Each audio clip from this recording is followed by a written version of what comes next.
Hello guys, welcome back to my channel. तो कैसे हैं आप सब लोग? उम्मीद करती हूँ ज़बरदस्त मस्त इंजॉय कर रहे होगे, ज़िंदगी के मज़े लूट रहे होगे, ऐसे खुश रहो, ज़बरदस्त रहो, मस्त रहो। तो गाइस, आज हम जिस वीडियो के ऊपर रिएक्ट करने जा रहे हैं, सबसे पहले पढ़ लेते हैं उसका title, Indian army Kashmir terrorism Pakistan USA and Wars. तो जनाब, ये पॉडकास्ट ऑलमोस्ट है 1 आवर एंड 45 मिनट्स का, जो कि मैंने इसका वीडियो का लिंक जो है डिस्क्रिप्शन में ऐड कर दिया है। जिसने पूरी वीडियो देखनी है तो वो हमारे डायरेक्ट डिस्क्रिप्शन से लिंक से जाकर ये वीडियो देख सकते हैं। तो प्लीज़ उधर भी जाओ, अगर आपने देखना है तो वीडियो देख कर आओ और देर प्यार भी बरसा कर आना। तो क्या वजूहात है, किन वजह से ये मामलात हुए हैं, आज किस तरह से इंडिया जो है इतनी ज़्यादा तरक्की कर रहा है, चीज़ें जो है बड़ी ज़बरदस्त हैं इंडिया के अंदर, लेकिन पाकिस्तान दिन ब दिन नीचे की तरफ गिर रहा है। तो वो सारी वजूहात जानेंगे हम आज इसी वीडियो में। तो चलो यार, बातें चाहते तो हमारी ख़त्म कोई नहीं होनी है, पहले चलकर देखते हैं वीडियो। और वीडियो स्टार्ट करने से पहले जल्दी से वीडियो को लाइक कर लो और चैनल को सब्सक्राइब कर लो। उम्मीद करती हूँ प्यार मोहब्बत आप लोगों ने दिखा दिया होगा, तो प्लीज़ पूरी वीडियो देख लिया करो, फिर जाया करो। लाइक करके भाग जाते हो, बुरी बात है। हाँ जी, तो फिर चले स्क्रीन के ऊपर, लेट्स गो। तो यही है एक पाथ ऑफ रिलीजन जो रेडिकलाइजेशन, और तब तक Pakistan was ahead of us in every aspect. मतलब टिल 70s ना, Pakistan had better roads, they had better economy, they were rising, they were aligned with USA, they were part of CENTO and they, मतलब हम तो अभी green revolution, white revolution, we were building institutions in our country. And Pakistan 70s हमसे आगे था, Pakistan in many of HDI index. But फिर क्या हुआ, उनके जब से इन्होंने रशिया में मेडल करना शुरू किया, और फिर जो पॉलिसी वो जब विद अमेरिका तालिबान रेज किया, they went into fight the Russian Red Army, वहां से इनका और ज़िया-उल-हक के टेन्योर से ना पाकिस्तान का स्टडी डिक्लाइन, और उसके बाद गरीबी, गुर्बत, पावर शॉर्टेज होने लगी, उनकी पूरी की पूरी जो है रेडीमेड गारमेंट से क्लोज हो गया। एंड जहाँ मैंने देख लिया, जहाँ धर्म का तड़का लगाओगे ना, ये बर्बादी की पहली स्टेज। बिल्कुल ऐसे ही है। Any society, anywhere, and I make the statement. मैं कल भगत सिंह की वो थी, अगर आप मेरा ट्वीट पढ़ोगे ना, भगत सिंह ने क्या लिखा था, religion is the biggest impediment in the freedom struggle and progress of the nation. वो एथिस्ट थे यार, वो ऐसे पढ़ लो ना क्या लिख के गए लोग। तो आई ऑल्सो, जब कोई बहुत ज्यादा धर्म की बात करता है ना, मैं साइड में हो जाता हूँ, बिकॉज मुझे पता है ना सोसाइटी के लिए सही है ना देश के लिए सही है। Religion is in our homes, in our hearts, outside no. And governance में तो बिल्कुल नहीं। यूरोप प्रोग्रेस किया, अमेरिका प्रोग्रेस किया, with the church and the state went away. मतलब church was no longer part of the state. आप church को बोलो तो स्टेट चलाए, they will go back to 12th century, पहुंच जाएंगे वापस। ये साइंस टेक्नोलॉजी सब रह जाएगा, वो कहेंगे बाइबल पढ़ लो भाई, उसी के हिसाब से। तो साइंस टेक्नोलॉजी, तो पाकिस्तान धीरे धीरे जो है, जो वेल टू डू थे, बाहर निकलना शुरू हो गए। और फिर ये शुरू हो गया, बलूचिस्तान प्रॉब्लम स्टार्ट हो गई, फिर जो बॉर्डर एरियाज के अंदर पठान, क्योंकि पंजाबी डोमिनेटेड, ये भी एक रीजन है। आर्मी पंजाबी डोमिनेटेड, फिर आर्मी ने तो हैवी हैंड यूज करना था, ठीक है। इंस्टीट्यूशन उनके बिल्डअप नहीं हुए, क्योंकि फौजी जर्नैल चलाते, जर्नैल जो है वो वहीं तक ठीक है। Never hand over power to a फौजी general, never give them power to run the country, never ever, no administration. उनका काम है, बट अपनी ट्रेनिंग करो, अपना वो करो। They are okay in small roles, but can never be made presidents and govern. Wherever generals have ruled nations, I have seen it was catastrophic after. नहीं तुम्हारी ट्रेनिंग यार ये।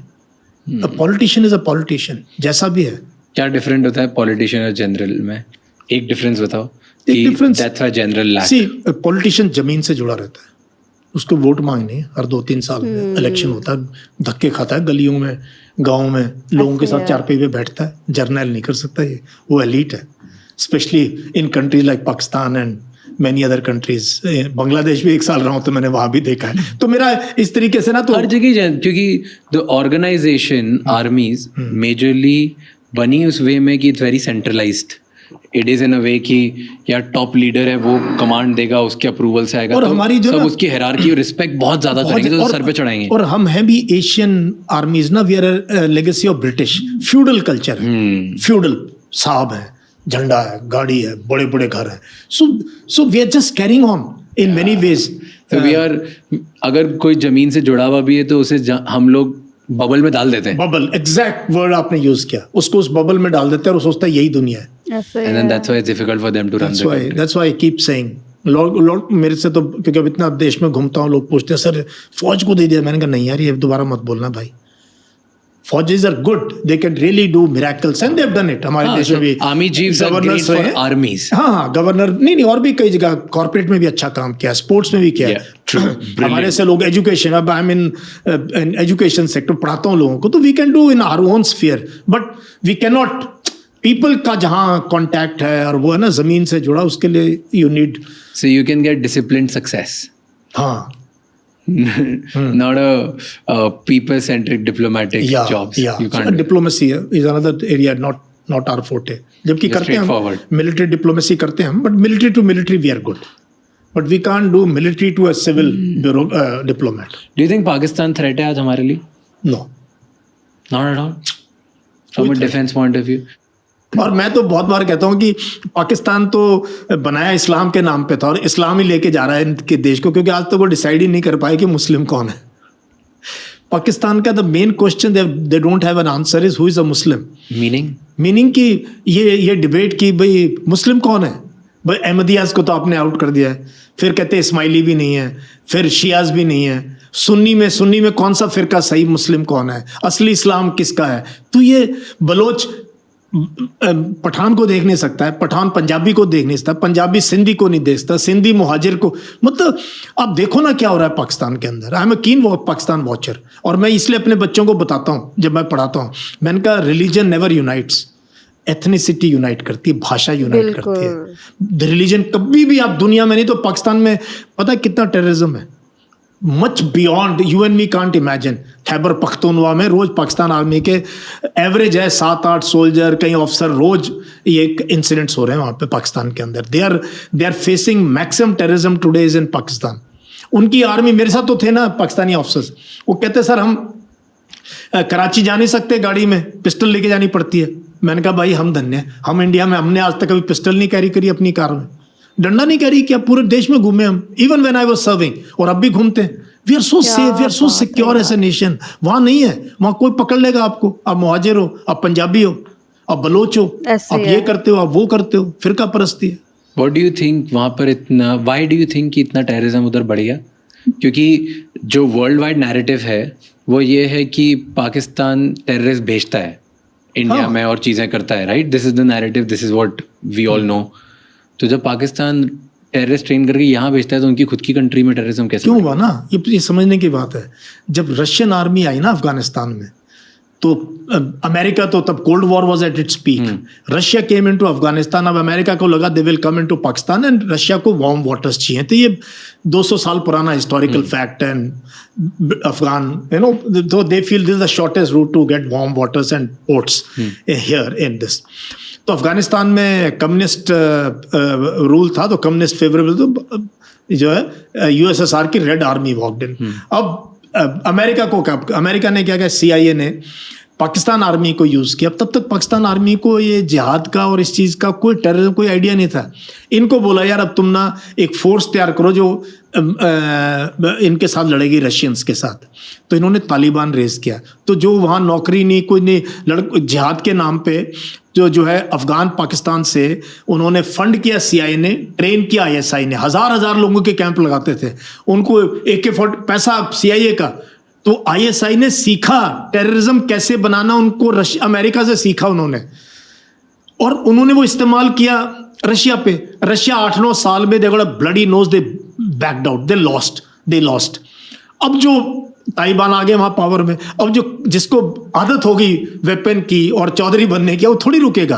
अब तो वो जहर फैल चुका है और रायता फैल चुका था. वो पाकिस्तान आज भी भुगत रहा है इस चीज से कि they can control some narrative, some terrorist की भाई तुम इंडिया में करो, लेकिन कोई कहता नहीं मैं तो पहले तेरे को ठोकूंगा, पहले मैंने यहाँ निजाम लेके आना है. पहले फौज को ठीक करना है. So this is such a dangerous game. That is how Pakistan is getting it back from by their own policies, their own. अब तुम अगर रोज यहाँ पे तुम सिखा दो गली में लड़कों को पत्थर फेंकने का, वो उसके घर पे मारना है.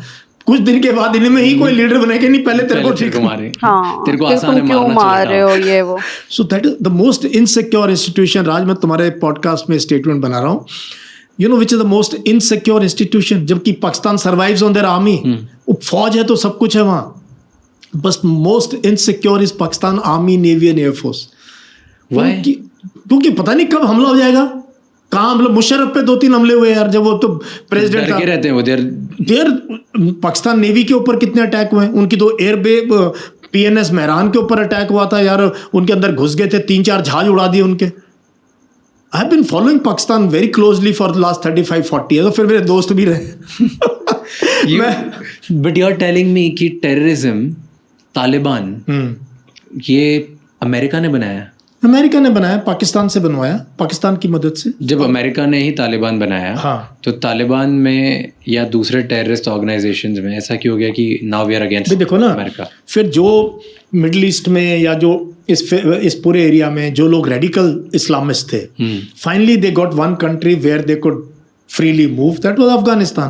अफगानिस्तान में तालिबान का रूल हो गया। मुल्ला उमर, दे सेड कि he is you know as good as you know a descendant of prophet, और उस लेवल का उसको उस लेवल का उसको दर्जा दे दिया। तो these guys were being chased by Americans everywhere, so they moved into Afghanistan. तो वहाँ अफगानिस्तान ने इनको शरण दे दी, और वहीं से इन्होंने प्लानिंग किया 9/11 का। So now America had to, they couldn't have accepted this, so they really bombarded these people to Stone Age. फिर they occupied, फिर 20 साल हार के वो चले गए वापस। अभी गए 2-3 साल पहले गए हैं। तो ये पूरा का पूरा नैरेटिव मैं पढ़ता रहा हूँ, देखता रहा हूँ इसको, और कि यार देखो कितनी बेवकूफ़ी। बट कहाँ एंटी हुए अफगानिस्तान? एंटी क्यों हो गया अमेरिका का, और अमेरिका इनको क्यों ढूंढ रहा था फिर? नहीं, क्योंकि वो दे शेल्टर्ड ओसामा एंड ऑल ना, तो दे वर शेल्टरिंग अल-कायदा। तो भाई उन्होंने कहा या तो हैंड ओवर करो, इन्होंने कहा भाई इनके तो क्या होता है, रोटी बेटी का रिश्ता अगर हो गया, अगर वो हो गया, या ट्राइब के अंदर आपने किसी को वो कर दिया, वचन दे दिया, फिर तो भैया वो जान दे देंगे अपनी, वादा कर दिया, तो दे शेल्टर्ड दिस, उनको बोला इनको दे दो, they said nothing doing. And why Al Qaeda did this to America? What was the reason? See, that is it's a long, वही मैं ये बड़ा philosophical question है between I should say there has been a ideological hardening taking place between Christianity and Islam for space within Middle East and Europe and all. तो उसके लिए you will have to read M.J. Akbar's Shade of Swords. A lot of literature has been written कि क्यों ये, and now there is a pushback because oil मिल गया middle east में, and America का interference कितना है। आप देखो कितनी जगह उनकी बेसेस है वहाँ। ब्रिटिश ने वहाँ पूरा ये जो पैलेस्टीन की आज भी प्रॉब्लम चल रही, सारी ब्रिटिश की देन है। तो white man has really you know blood borders बनाए हैं वहाँ पे हर जगह, इराक में, ईरान में, पैलेस्टीन, हर जगह इनका रोल रहा है। तो so there is a push back against Christian faith और उसको। सो ये this is at the international level. So उसका भी, otherwise why should America could have, you know, अब देख लो आप क्या हो रहा है इसराइल के अंदर। If America doesn't support Israel, this genocide in Gaza can't take place. What is America support कर रहा है इसराइल? टोटली। मैं इसराइल बॉर्डर पे था 3 दिन पहले। अच्छा, जॉर्डन से। अरे really? So I was at Jordan, और 100 मीटर दूर थी मेरी Israel border, like just right in front of me. वहाँ क्या कर रहे थे तुम? मैं जॉर्डन गया हुआ था for a leadership expedition, and Jordan में जहाँ मैं था वाडी रम से I was going to Dead Sea. और डेड सी जाने के लिए रास्ता जो आता है वहाँ पे लेफ्ट हैंड साइड पे Israel border. You were doing course और teaching people? I was doing a course. Oh, I will do course and then teach people. So I was doing a course and then वहाँ पे जो उनकी border है, peace making border है, Jordan versus Israel. और बीच में उन्होंने लाइन रखी जहाँ पे दोनों साइड एक सोल्जर नहीं है। इतनी लंबी बॉर्डर है, सिर्फ लाइन है। That side is Israel, this side is Jordan. एक सोल्जर नहीं दिखेगा आपको। इट्स दैट पीसफुल, क्योंकि उनके लीडर्स ने सालों पहले पीस कर दी थी, तो अब कोई भी नहीं आता। एंड लिटरली इतना दूर, लाइक 100 मीटर दूर, यहाँ पे मैं रोड पे चल रहा हूँ और यहाँ पे बॉर्डर है। Now like border and Israel and this is what is happening. And मेरे को बहुत फैसिनेटिंग लगा कि पूरे जॉर्डन में मैंने जितने लोगों से, लोकल लोगों से बातें करी, कोई भी उसको इजराइल नहीं बोलता। They all say कि occupied Palestine. Yeah, occupied Palestine. They're really occupied. They don't say that it's Israel. They said वो border के उस side occupied Palestine. And to me that was very very fascinating. No, it's the oldest problem on planet Earth today. Yeah. And with this, what is happening since October 7 last year, the situation has gone from bad to worse. Worse, I know. अब नहीं, अब 20 साल और. So I was listening to a podcast years ago. उस podcast पे 2 geopolitical experts were talking. And एक CIA का बंदा था उसमें. And he says कि इराक में जो terrorism I, ISIS, all of this movement ये हुआ है because of Barack Obama. Do you think that's true? Because he's like, मतलब his ideology was कि during his tenure they bombed them so badly, इतनी बुरी तरह से करा कि वो rage बन गया इराकीज के लिए, and then ISIS was born in power again. See, all of them ना, मैं तो ये पूरा when I read this narrative ना, West versus East कह लो या Islam versus Christianity कह लो, तो इसमें मैं देखता हूँ कि यार बहुत there was no pragmatic leadership at any stage. Otherwise, see how many millions of people. America औरों को लेक्चर देता है ह्यूमन राइट्स पे, हम खुद अमेरिका जाते हैं और बड़ी अच्छी चीज़ें उस देश की, but I always say they only know one God, that is fire power. बहुत ज़्यादा फायर पावर यूज़ करते हैं भाई वो तो. दे whether it is Afghanistan, Iraq or Vietnam, they're ruthless. Yes. They just don't worry about how many people get killed and मारो बस. अगर वो बहुत डाउन हो रहे हैं, so their obvious choice is to become a problem for the neighboring country. Problem is only this sub-conventional में. But do you think they are getting insurgency? So our current leadership, government, वो कहीं ना कहीं subtly बात करते हैं POK के बारे में, पाकिस्तान, occupied कश्मीर and अक्सा चीन की बात करते हैं. Do you think that will happen? हम लोग ले पाएंगे? Not by force. And if we decide to take it by force, it will take our country back by many years, because wars are very costly. Fighting a war on the hills today, if you say to take back some area of POK or entire POK, will result into catastrophic losses in humans and capital. पहली बात, कारगिल हमने अपने area में लड़ा ना, अपनी ज़मीन वापस ली, हमें हमारी नज़र हट गई थी, वो बैठे हुए थे हमारे एरिया में. अभी 25 साल हुए हैं, 2 महीने लड़ाई चली, 2-2.5 महीने, 529 soldiers killed, more than 1500 seriously injured, 3000 और injured. अपना एरिया, वो भी जबकि यूएस का प्रेशर आ गया एंड वहाँ का पता लग गया कि पाकिस्तान आर्मी इन्वॉल्व है, they got expose, so if the war petered off in the end. Imagine if you have to enter Pakistan, and so what level of casualties are we looking at, and what will happen to our GDP. मैंने बार बार ये बात कहता हूँ, मेरे अब उस पर देखना मेरे टाइमलाइन पे, जिस देश में इतनी गुर्बत है ना राज, 80 करोड़ लोगों को हम 5 किलो अनाज देते हैं, जॉब्स नहीं है हमारे पास. हमारे स्कूलों की कंडीशन जाके देखो, हमारे हॉस्पिटल्स की कंडीशन देखो, गांव की सड़कों की कंडीशन देखो, पानी की कंडीशन देखो, हवा. We are a water stressed country यार, पानी की सोच ले भाई. We have only 4% of fresh water and population देखो दुनिया की कितनी. तो ये वॉर मॉन्गरिंग, POK, सब politicians can do it for votes, but as a professional soldier it is a no go by force at least now और in the near future. बाद में कुछ होता है तो सर्कमस्टांसेस चेंज, अपने आप आ जाए अलग बात है. वो भी ऐसा कुछ नहीं है कि जी आप बहुत वो मधुर वाणी से बात करते हो तो लोग गले लगेंगे, आपके आएंगे. I have seen this across, so we are not really making such friends कि people will come to you and this. So ये सब politicians की बातें. As a professional soldier in those hills, in those mountains, to fight war is not easy. It will catastrophic. बहुत difficult है, बहुत at this point. So होगा नहीं. You don't think? Why should we? यार तुम सोचो ना, तुम्हारे पास इतना करने को है यार. कोई बेवकूफ़ है जो कहेगा कि ऐसा लड़ाई करते हैं POK के लिए, फिर with what am, with what am, क्या करो, क्या ले लोगे. समझ लो आपने कुछ 1000 स्क्वायर किलोमीटर कर, क्या मिल जाएगा आपको. कोई वहाँ सोने की खान है जिसको लेके हम रिच बन जाएंगे, या सर डायमंड्स की 4 महीने में बताऊँ इतने डायमंड निकलेंगे कि हमारी GDP. तो these are all foolish talk, small talk. Foolish politicians can do it. Professional soldiers should never encourage this as jingoism. तो क्या वजूहात हैं, किन की वजह से जो है ये चीज़ें अभी पाकिस्तान फेस कर रहा है. रीज़न सिंपल है, ये हकीकत है गाइस, जब आप मज़हब में और इन चीज़ों में घुस जाते हो ना, फिर उसके बाद प्रॉब्लम्स ऑटोमेटिकली आती हैं. मज़हब ये सारा कुछ देखो, मेरा अकीदा जो है वो मेरे दिल में है, आपका जो है वो आपके दिल में है।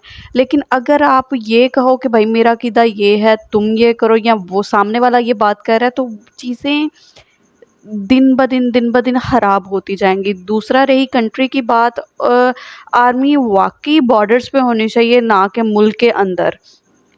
चीज़ें बड़ी ज़्यादा ख़राब हुई, चीज़ें दिन ब दिन जो ख़राब होती जा रही हैं और जिस तरह से मामलात ख़राब होते जा रहे हैं, कहीं न कहीं ये सारी वजूहात जिस तरह हमने देखा वीडियो के अंदर बिल्कुल राइट है। सारी चीज़ें इसी तरह से ही चल रही हैं और इसी तरह से हो रही हैं, जिसकी वजह से दिन ब दिन प्रॉब्लम्स पब्लिक के लिए बढ़ रही हैं। अभी जो भी है, सियासतदान हैं, इधर से आर्मी ऑफिसर्स हैं, जो भी मामलात हैं, लेकिन उनका जो बैड इम्प्रेशन है वो पड़ रहा है आवाम के ऊपर, और जिसकी वजह से ये इतने ज़्यादा क्राइसिस। कहाँ एक टाइम था जब इक्वल हुआ करते थे, इधर की करेंसी और इंडिया की करेंसी एक जितनी होती थी, लेकिन स्लोली डाउनफॉल, नीचे गिरते आज 1 रुपया और 10 रुपये, 1 रुपया और 8 रुपये, वो कहाँ पहले 1 से 1.5 हुआ, 2 हुए, 4 हुए, 5 हुए, 6, मतलब बढ़ता गया, और उसमें लॉस किसका हुआ? ये चीज़ें बड़ी ज़्यादा मैटर करती हैं। और अगर हम बात करें सियासतदानों की, तो मेरे ख़्याल से बेहतर है कि हम ना अपनी सोच को बदलें, चीज़ों को तभी बदल सकते हैं, तभी उनको पॉजिटिव भी बना सकते हैं। ये हमारे हक़ में ज़्यादा बेहतर रहेगा, ना कि हम इन रोलों में पड़ के चीज़ों को ख़राब करें दिन ब दिन। आई होप आने वाले टाइम में चीज़ें बदलें, लोग बदलें, लोगों की थिंकिंग चेंज हो। जब लोगों की थिंकिंग चेंज होगी, ऑटोमेटिकली चीज़ें बदलती हुई दिखेंगी। बाकी वीडियो का लिंक गाइस डिस्क्रिप्शन में है, जिसने पूरा पॉडकास्ट सुनना है प्लीज़ जाओ, लिंक पे सीधा जाके क्लिक करो और पूरा पॉडकास्ट देखो। बहुत ही इंटरेस्टिंग और मज़े की बातें हैं, सुनकर बहुत ज़्यादा इन्फॉर्मेशन आप लोगों को मिलेगी। बाकी इंशाल्लाह ऐसी ज़बरदस्त वीडियोज़ के साथ हाजिर होते रहेंगे। तब तक के लिए दुआओं में याद रखो। टेक केयर, अल्लाह हाफ़िज़।